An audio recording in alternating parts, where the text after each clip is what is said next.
My name's Lane, and I'm going to tell you a little bit about some learnings from my career. I took this photo on the southwest ridge of a mountain called Mount Fairweather in 2005.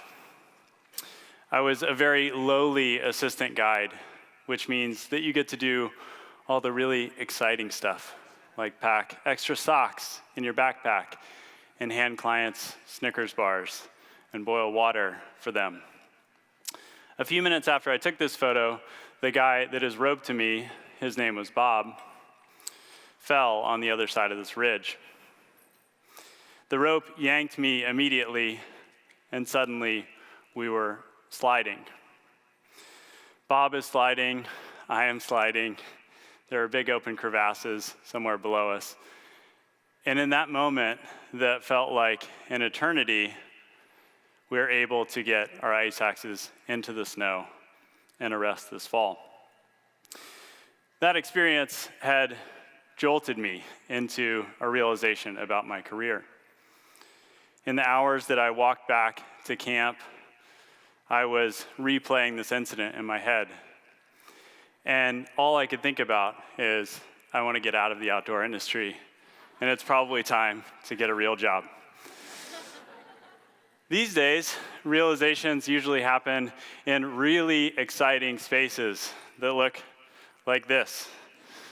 But I have 3 kids now, and so I'm totally okay with that.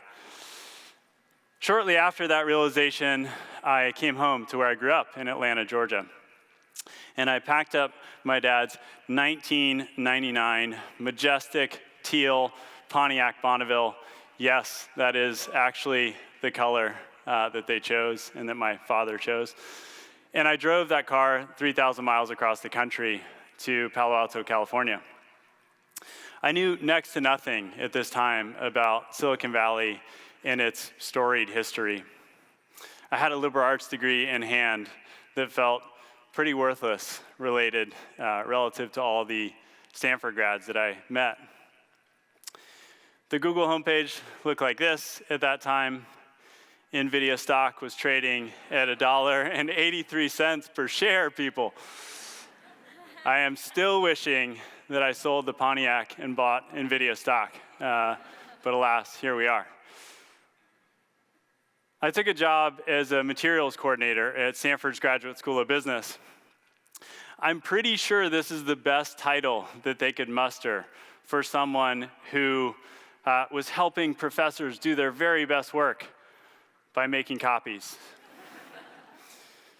But there was one very unexpected and amazing perk about that job. At 23 years old, I hid in the back of the classroom at the Stanford Executive Program, and I got to listen to some of the best minds in business. One such person was this guy, John Hoke, who was and still is the head of design at Nike.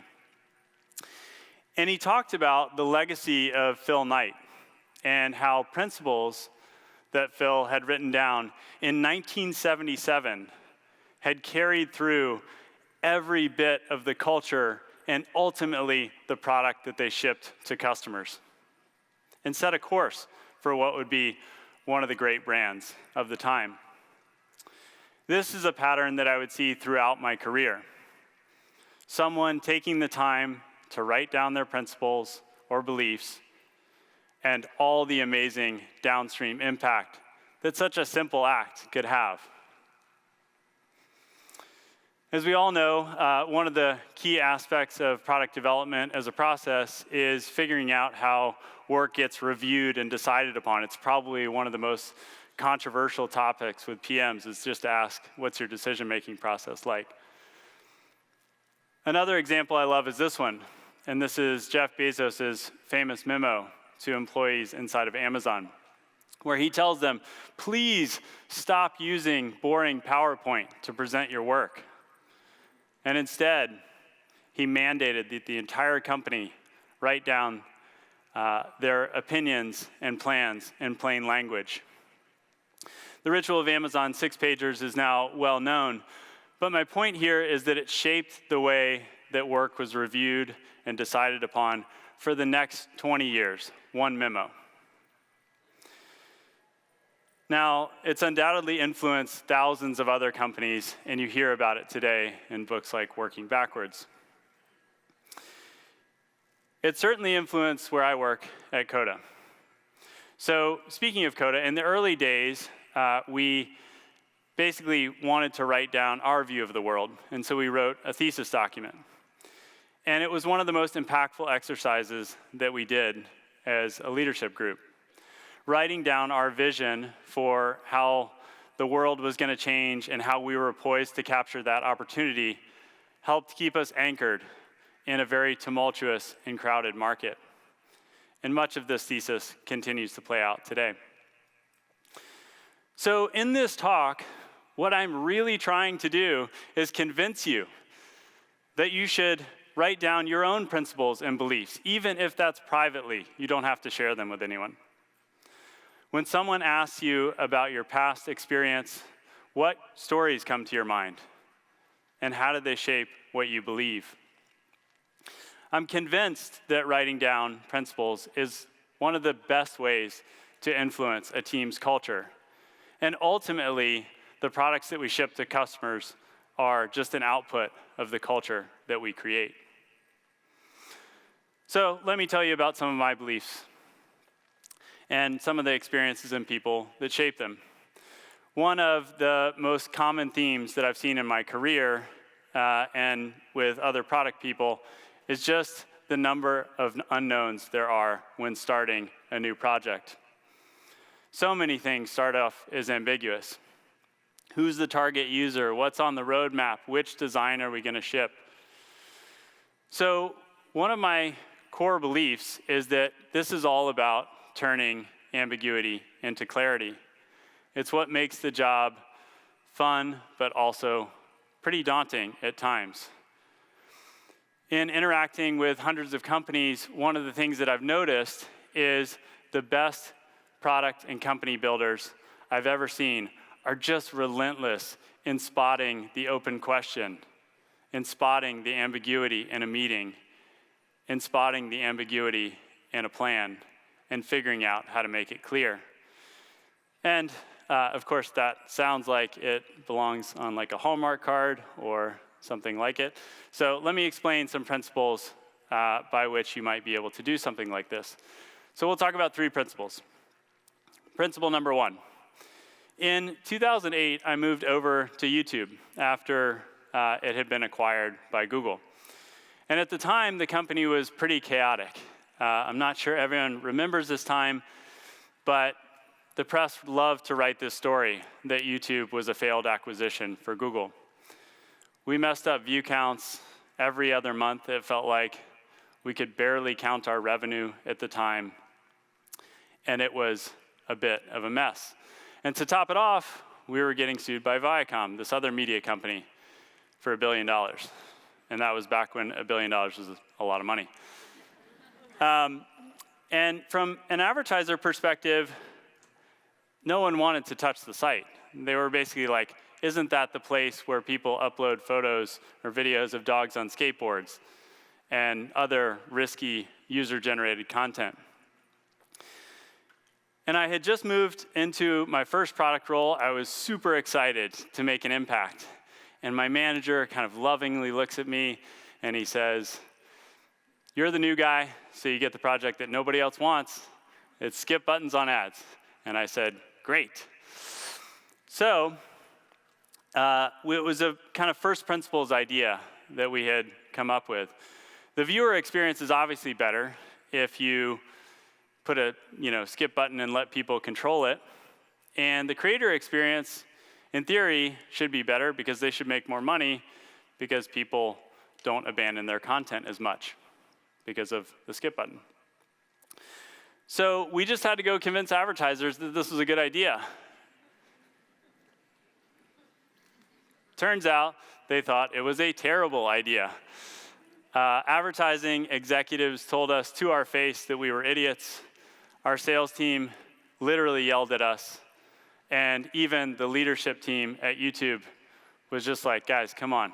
Can you just focus on the homepage. Like, that's the marquee asset of YouTube. We can sell it. So there was no support of this idea, and everyone had a different reason for disliking it, which is a great starting point for a project.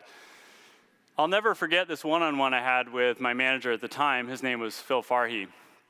And we were talking about how I was feeling really dejected, and all I really wanted was to make an impact. And he just stops me in the middle of this one-on-one, and he said, look, just test the extremes. Just get the experiment going tomorrow, and we'll have some sense of whether this is a good idea or a really bad idea. And so that's what we did. We ran a tiny little skip button that people could not see on the YouTube player. And then we ran a giant skip button that was impossible to ignore. This is the glory of working at a big company where you can run huge experiments. And this gave us at least some data points, some directional data points, to go back to all those people and assure them it wasn't going to be as great as you had just told us it would be, and it also is not going to be as terrible as you're telling me.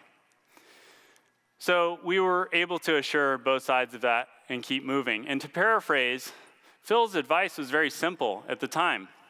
Stop talking about this with people. Just stop. Go make something. Go learn something. Let's start that process. As a new product person, I would have never done this, right? I would have never taken this tact. It felt so high stakes in the organization to be out there, in a very tough situation where everybody is opinionated. That wouldn't have been my default mode. Just go make something. But in retrospect, this saved us months and maybe even years. The product went on to become called TrueView, and it went from 0 advertisers and 0 revenue to a multi-billion-dollar business over the next 5 years with an amazing team working on it. So this was a really valuable lesson to me on my very first project. Stop talking to everyone and just go make something. Learn by making. That's principle 1. And I've observed this dozens of times since then, especially working with other product teams. The great ones tend to go out there and remove ambiguity by making. They create prototypes for customers. They create whatever is needed to unblock a decision. They don't get stuck in a cycle of endless debate. In fact, the times when I've been most frustrated in my career, and perhaps you can identify with this, look like the black and white picture on this chart, just stuck in an endless cycle of debate. And in my role now, I think about this all the time. Given a really tough product decision or this debate that seems to be log-jammed, what should we make? What should we make in this moment that is different from what we made a month ago or 2 months ago? What should we make right now that will unblock this? Here's a quick and concrete example. So in Q4 of 2022, we had a board meeting, and one of our board members made an emphatic and convincing case that LLMs were about to have their moment. A small group of Codans were basically saying the same thing.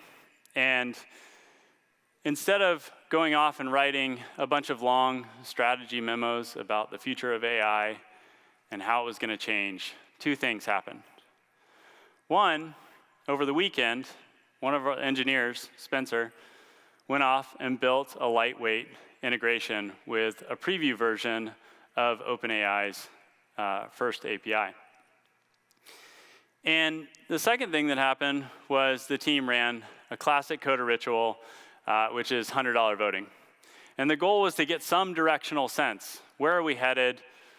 What's the group's intuition? Knowing very little and knowing that we're very early in this AI movement. So later, the team split up, ran that exercise. A few ideas rose to the top. And you'll notice what the question is on top of this table. It's not what's the future of AI and what's our strategy and all of those things. It's what should we prototype first? Where should we start? And how fast can we get going? Later that week, the team actually formed into a bunch of small groups and started prototyping furiously. And most importantly, and the thing that just warmed my heart, was seeing learnings fed into a Slack channel almost every hour of things that they were figuring out as we made. A short time later, a lot of those prototypes that were being made were put in the hands of beta customers. And predictably, 10 or 12 more prototypes were made. And eventually, those led to 5 major AI releases in that year. Some of the people in this room contributed to that, and major props go to that team that, from the start, learned by making. All right, principle number 2. Nearly 15 years ago, I was sitting in a one-on-one with my boss, Shashir Mehrotra. He was my boss, and he still is my boss. Shashir used to run YouTube and is now the CEO of Coda. And we were working on early creator monetization efforts there. And predictably, as a new PM, I was complaining to him. And I was complaining that my team was not producing what I thought they were capable of.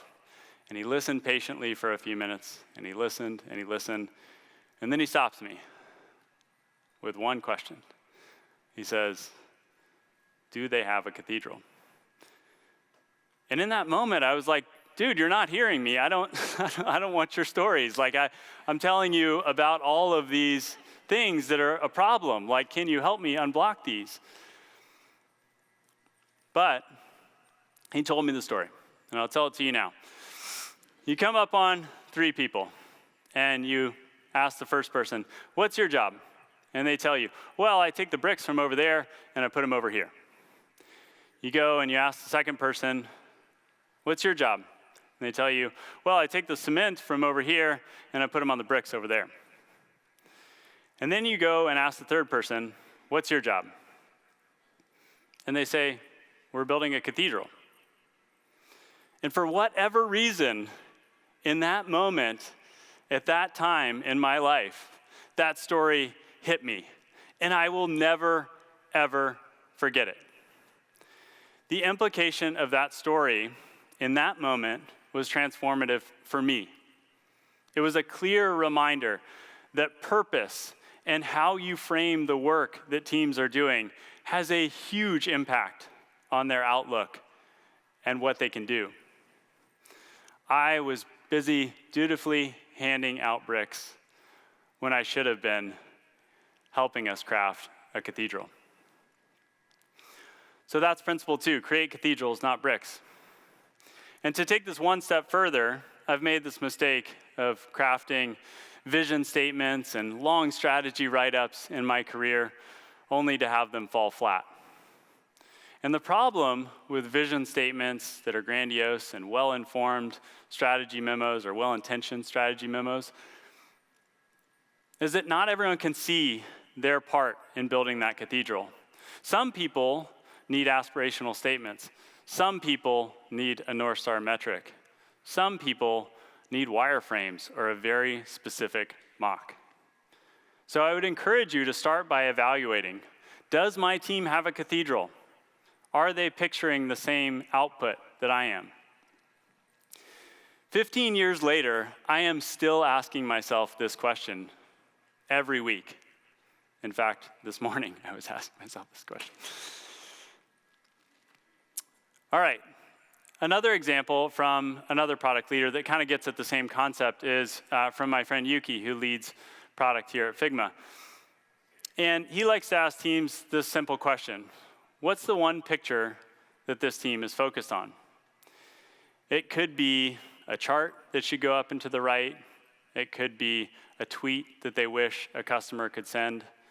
It could be some type of very specific aspirational mock that needs to get built. It's a very thought-provoking question that helps both the team and him get a sense of whether they're picturing the same outcome. All right, last principle. I love getting inspiration from outside of tech. And one of my favorite places to do it is comedians. I find them incredibly inspiring. This is a picture of Jerry Seinfeld on a city block in New York. And if you don't know Jerry Seinfeld, he had one of the most popular shows on TV. and is just an incredible comedian. Back in 2002, he was at the height of his career. And he did something that no one expected.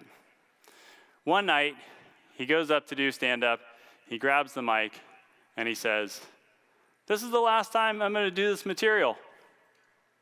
He took all of those jokes that killed it for 15 years, all those successful jokes, and he threw them all away. No one did this at the time. He surprised his friends and every fellow comedian. So the question in my mind is, boy, what did he do next, right?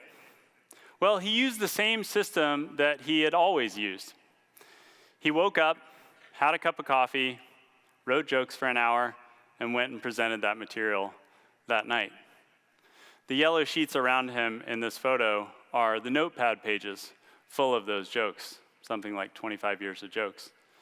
Wake up, drink coffee, write for an hour, that night, go perform the material. Write, perform, write, perform, write, perform. Yes, he had a goal in mind, for sure. He wanted to get to an hour of material that could kill it, just like his old material. But the goal didn't matter nearly as much as the system that he used to get there. Said another way, the goal was really just a lagging indicator of the output of his system. So that's the principle. Create systems, not just goals. In my experience, product teams tend to become the systems that they create. Teams with great systems are somehow propelled toward their goals. And by contrast, teams with no systems can feel rudderless or often pulled in the direction of the biggest customer or the loudest executive.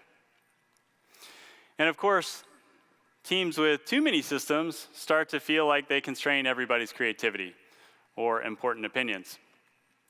So it's a balance of creating the simplest but most impactful system that can help you achieve your goals. It's just way too easy to have great system or great goals and great intentions, but fall short of actually achieving them. I have certainly made that mistake in my career. It reminds me of this quote that I've had on my desk for many years. You don't rise to the level of your goals, you fall to the level of your systems. And I see examples of this all the time. Probably the most common is everybody's favorite goal framework, which is OKRs. People mistake OKRs for a system. They are not. OKRs are also not strategy, but they get mistaken for it.